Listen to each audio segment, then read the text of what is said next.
Ya, Assalamualaikum warahmatullahi wabarakatuh.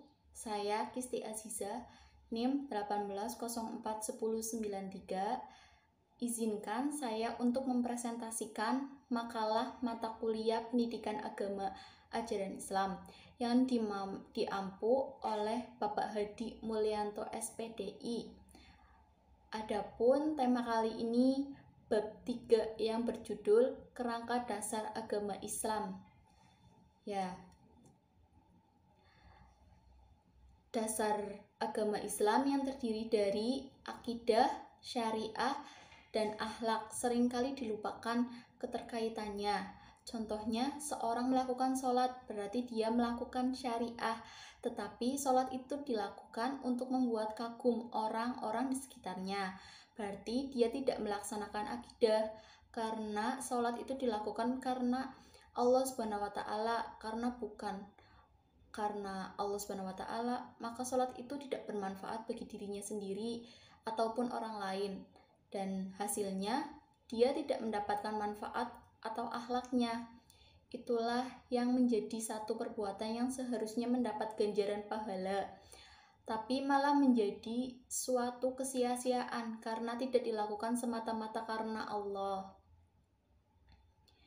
Tujuan dan manfaat dari kerangka dasar Islam ini untuk yang pertama memahami dan mengkaji mengenai akidah, syariah, dan akhlak dalam ajaran Islam. Yang kedua, merefleksikan pemahamannya yang didapat dalam kehidupan sehari-hari.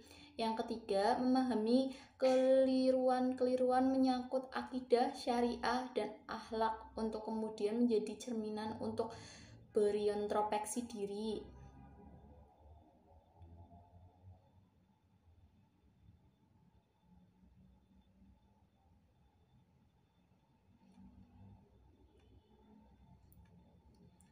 Untuk pengertian kerangka dasar Islam, ini kerangka dasar dapat diartikan sebagai garis besar suatu pembicaraan atau rute pembelajaran yang akan ditempuh oleh bagian-bagian pokok yang menyangga suatu bangunan.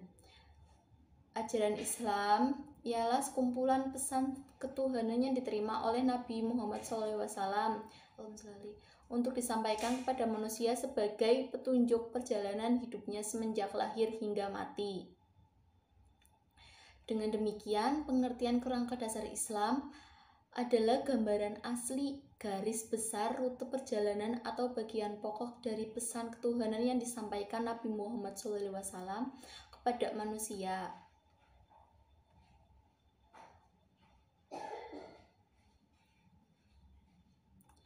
Nah, terdapat 3 bagian pokok ajaran Islam, yaitu akidah berisi kepercayaan pada hal gaib, yang kedua syariah berisi perbuatan sebagai konsekuensi dari kepercayaan, yang ketiga akhlak berisi dorongan hati untuk berbuat baik-baiknya meskipun tanpa pengawasan pihak lain, karena percaya Allah Maha melihat dan Maha mengetahui.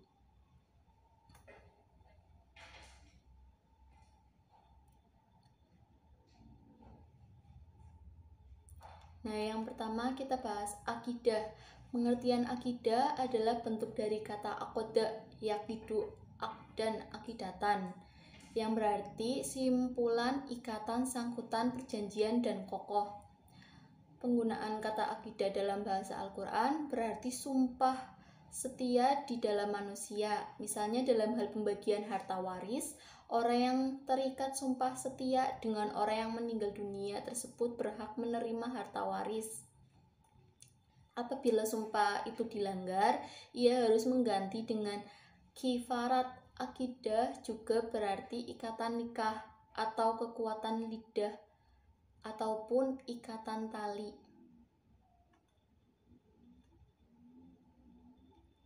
Untuk ruang lingkup akidah, kesediaan manusia itu untuk tunduk dan patuh secara sukarela tanpa ragu-ragu pada hendak Allah tersebut mengandung 6 dasar perjanjian, yaitu keyakinan hati bahwa tiada Tuhan selain Allah.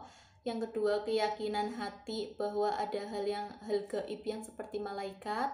Yang ketiga, keyakinan hati bahwa ada manusia yang diberi amanah ke Rasul oleh Allah.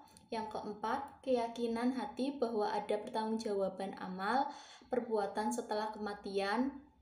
Dan yang keenam, keyakinan hati bahwa ada aturan pasti ada melandasi kehidupan ini yang dibuat Allah.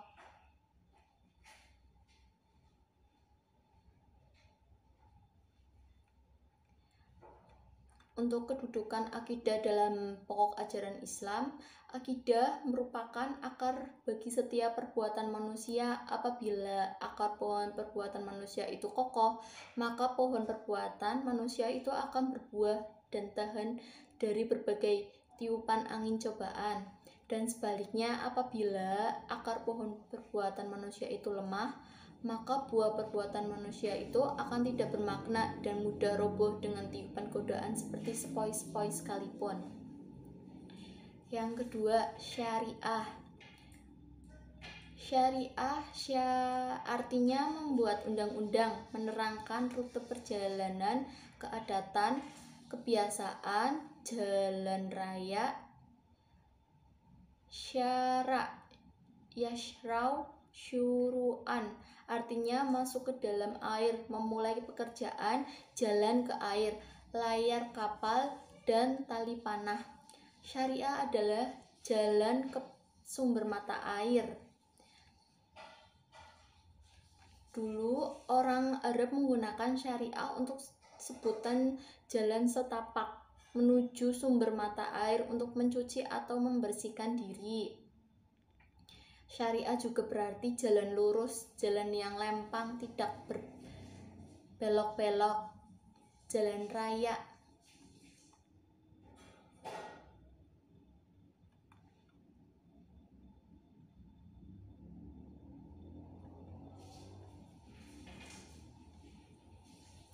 Untuk ruang lingkup syariah itu meliputi hubungan vertikal dengan Allah seperti ibadah, dan hubungan horizontal dengan sesama manusia, mu'alamat.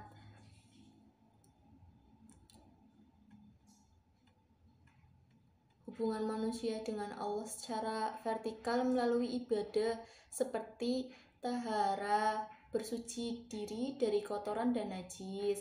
Sholat tujuannya menanamkan kesadaran dari manusia tentang identitas asal-usulnya dari tanah. Zakat tujuannya membiasakan manusia untuk berbagi dengan manusia lain yang tidak bekerja produktif. Puasa tujuannya untuk membiasakan manusia untuk jujur pada diri sendiri dan berempati atas penderitaan orang lain dengan cara meniru sifat Allah Subhanahu wa taala seperti sifat Allah yang tidak pernah makan, minum, dan berkeluarga.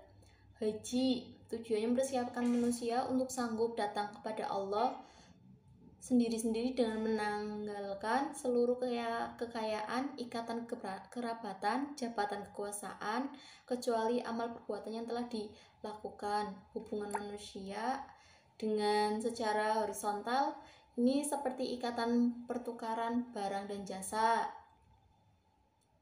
terus ikatan pernikahan, ikatan perwarisan, ikatan kemasyarakatan, ikatan kemanusiaan.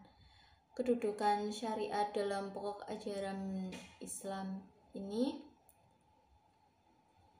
sebagai bukti akidah setiap detik kehidupan manusia diisi dengan perbuatan-perbuatan itu dilandasi akar keyakinan hati akan tunduk dan patuh secara sukarela terhadap kehendak Allah. Yang ketiga, akhlak. Pengertian akhlak berasal dari bahasa Arab yang berasal dari kata kalayaka yakhulu kalkan, artinya membuat atau menjadikan sesuatu. Akhlak artinya perangi menggunakan kata kalaka dan turunannya dalam Al-Quran berarti menciptakan sesuatu.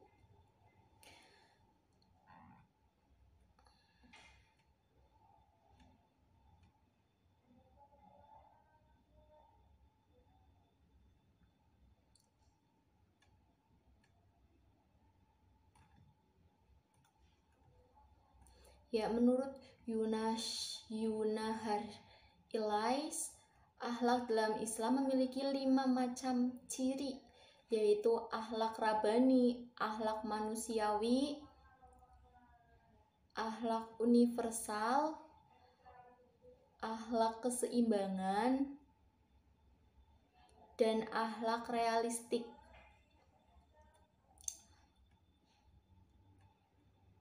Suatu perbuatan dapat dikatakan cerminan akhlak apabila memiliki kriteria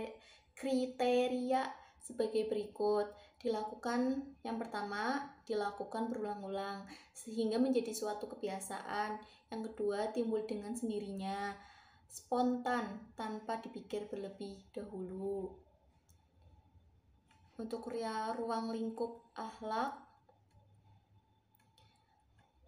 dibagi menjadi 2, akhlak pada Allah dan akhlak pada manusia. Akhlak pada Allah adalah tanda terima kasih kita kepadanya. Contohnya, akhlak kepada Allah melaksanakan perintah Allah dan menjauhi larangannya. Dan yang kedua, akhlak pada manusia itu cara kita untuk menemukan kemanfaatan bagi hidup bersama. Contohnya, akhlak pada manusia itu menghormati orang tua, menolong orang lain, menghormati hak orang lain. Kedudukan akhlak dalam pokok ajaran Islam adalah hasil dampak atau buah dari perbuatan syariah yang dilandasi keyakinan hati, tunduk dan patuh secara sukarela kepada kehendak Allah. Akidah seperti halnya adalah jujur pada diri sendiri yang merupakan bagian dari akhlak adalah dampak perbuatan puasa yang dilandasi keyakinan hati, yaitu akidah bahwa dengan puasa kita dapat berempati terhadap penderitaan orang lain yang menjalani hidupnya yang serba kekurangan. Dari semuanya bisa disimpulkan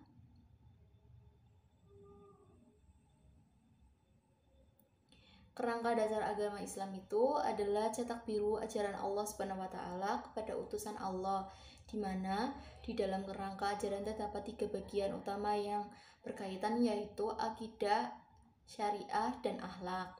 Akidah merupakan akar dasar dari setiap perbuatan manusia, sedangkan syariah adalah perbuatan yang merupakan wujud dari akidah.